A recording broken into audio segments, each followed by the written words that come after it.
I'm just going to read this out because it's been a bit of a stressful evening. I think you all know I'm Helene McNamara. I was named after my Irish grandmother, who was Ellen, and Mum decided to give it a French touch, which has caused confusion ever since. Nobody can pronounce it or spell it properly, but anyway, I sort of know the onion rings of the people who know me well enough to know how to pronounce it and spell it. I'm currently the Vice President and also a veteran, which means I've been around for a long time and a member of the club for a long time. When I became a veteran, I thought, oh, you're kidding, that's supposed to be for old people. Anyway, I got over that. My husband, I don't want to talk about my husband a lot, but I happen to think he's a wonderful person. He's been a very important part of our club as well, and so have my family, both my Jim's and my family, Jim Cusack. And we've got twin sons, they're members. Jim was on the committee as secretary for a couple of stints over the years, fighting off attacks on the club from various people and doing all sorts of good stuff. And he also was broadcasting the Connolly Association radio program for 17 years on 3CR. So he's had an active role. He still does. He loves the history circle. He does play readings and acting roles. He's been doing some readings on Flann O'Brien and the trial of Roger Casement. Unfortunately, he got the role of the hanging judge. But it was a great play written by Brian Gillespie. So we were very happy about his performance in that. He didn't need a microphone, he sort of loud, booming voice. Good broadcaster. Anyway, so a lot of people remember the Connolly Association. So we're together as a couple. We've actually had a long history and association with the club over many years, including raising of children. And as Jenny said, sometimes that can be, a bit tough. So both of our families are connected to Ireland. My family are from Mullock in Clare, and we still go over and visit our relatives who have been on that same land since 1640. So it's a very strong connection. And I've got other cousins from here that also connect up with them. Jim's family were from Carrick-on-Lish in Limerick. His parents have both died away now, but his uncle Joe just last year, aged 92, survived a lengthy hospital stay due to COVID. And the 92-year-old who refused to be put on a ventilator and not being able to talk to people who weren't in PPE was the thing that was going to kill him more than anything else, more than COVID. And he's now back at home holding forth from his fireplace. So we're very happy about Uncle Joe. I've actually got extensive knowledge of the club's political and financial history through all the woes and flows and whatever of the sale of the Queen Street Club. I was the one who said this place we're not going to lose the lot if we don't do something soon. We ended up getting a very, very good price for it.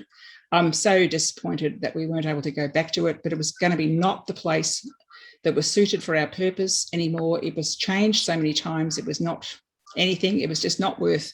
We would have risked more money and more loss by having to stay with it.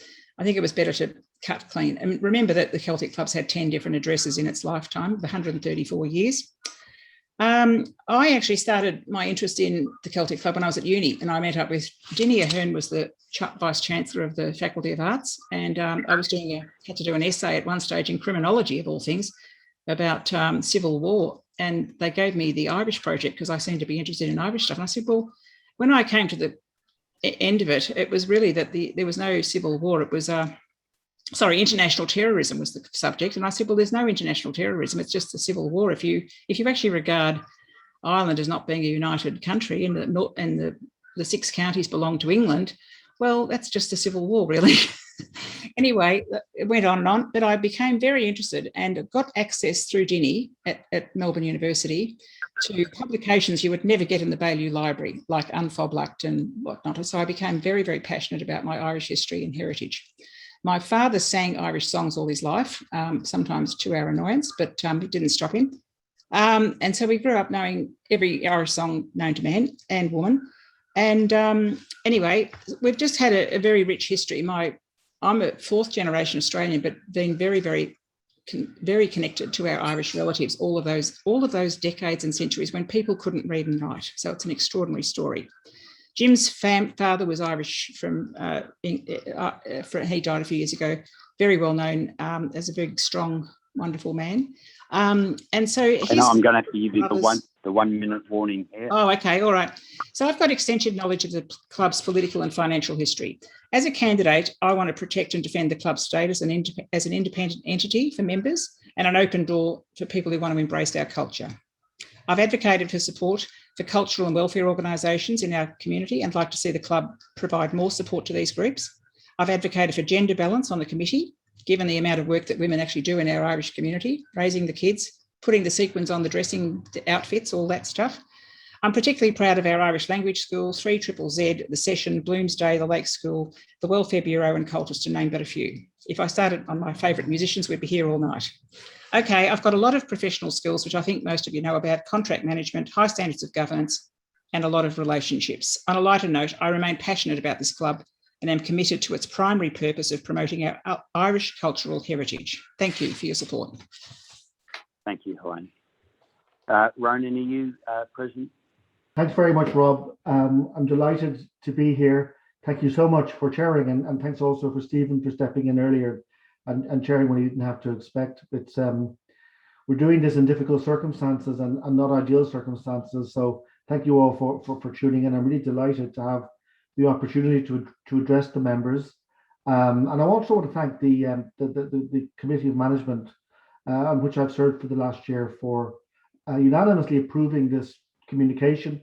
I think that the rules are quite limited in how much we can communicate with you. So it's great to have this opportunity.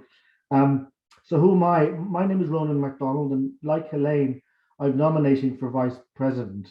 I come from Dublin originally, from Dunleary actually, and I moved to Australia in 2010 to take up a chair of Irish Studies in the University of New South Wales, where I was also the inaugural director of the John Hume Institute for Global Irish Studies, a role which I think has lots of skills pertinent to the vice president of the club, insofar as it involved a great deal of public events, engagement, putting on conferences, symposia. We, for example, had Anne Enright over on a fellowship that I fundraised for, and probably the highlight at the time was having Mary McAleese come, with whom I did a Q&A. So all those events are overseen by my team and under my leadership. I was also involved in budgeting, in strategy, in business plan development, and a huge amount of engagement. A person I worked very closely with, who was director of our external advisory group, some of you may know Richard O'Brien, who was ambassador to Australia some years ago. So I moved to Melbourne in 2018 to take up the Jerry Higgins Chair of Irish Studies here. And got involved in the Celtic Club first because I put on a symposium called What is Irish Literature, a collaboration I had with James Dunn, which we put on the Metro. We brought lots of academics and many members came. And then Pat McGarry, who I knew by reputation and also personally somewhat because my brother's a psychiatrist, got in touch with me and asked me if I would consider joining the Committee of Management, because there was an effort to rebuild and renew the club, which was in such need of renewal. So I gladly did that, and it's been a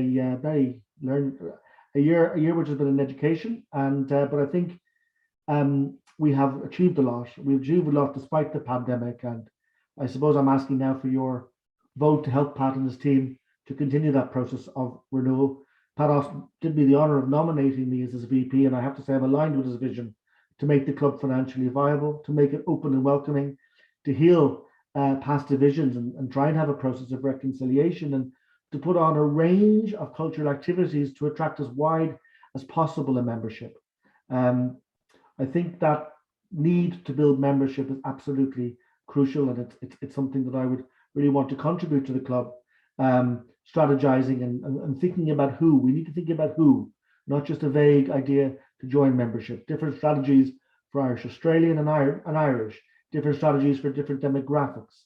We need to target people in various ways, which we can discuss. So I think my skills, which are around culture and heritage, around strategy and leadership, can help with the process of renewal, and also my network, national and international, can raise the profile of the club. I really believe in transparency and accountability. We should, if we're going to have a goal like attracting membership, tell the club how we're doing. We should set a target and report to you so you can judge how well we've done. I'm completely in favor of transparency. Of course, our minutes should be put onto the web, and our membership list redacted according to members who don't want to join, or personal details should be made available. So I really would like you to join with me in imagining a club and what the club could be if we renew it if we bring it forward? What if we had a club that was welcoming to everyone, young and old, Irish and Australian, where tradies mixed with artists and retirees with young parents and GA players with accountants? What if we had a club with great food, which was famous as having the best Guinness in Melbourne, where you could go after work or on a Friday afternoon and be sure you're going to meet friends, where you'd be comfortable having a business lunch at 12 noon or watching the All Ireland at 3 a.m., where music of all sorts played, where there was a rich array of cultural events, theatre exhibitions, book groups, where there were regular trips around Victoria to vineyards or hill walks or to sites of historical Irish interest. What if, as well as being a home of Irish language teaching, the club was the place that parents thought of when they wanted to introduce their children to Irish dancing or to Irish music and to Irish sport? What if we were a really vibrant hub for all Irish organisations, old and young? What if we had a really good social media presence? What if the club was a place of history and heritage, exhibiting items and records about the Irish in Australia? Why can't our website host a permanent audiovisual archive, the sort of project for which we would get state grants? What if, as part of that, we included interviews with our older members while we still can? So we have a permanent audiovisual archive of what it was like to be Irish in Melbourne in the 40s and 50s, projects that are already underway for Greek and Italian communities. What if the club existed as a beacon for the Irish in Australia and as such for our global diaspora? If not now, then when? If not us, then who? Ultimately, we have a clear choice in this election between the past and the future, between continuing the same route that has got us here today or choosing renewal, reconciliation, expansion. I think the Pat McGarrigan's team have already shown some of what the future holds. We now have a venue, a decent income stream, capital management, and finally we've stopped the hemorrhaging of money and are in the black. We've achieved this much with our hand tied behind our back during lockdown with a pandemic raging. Imagine what we can do as a united team with skills aligned and complementary. For the club to survive, it has to renew. Who is going to change it and when? If not us, then who? If not now, then when?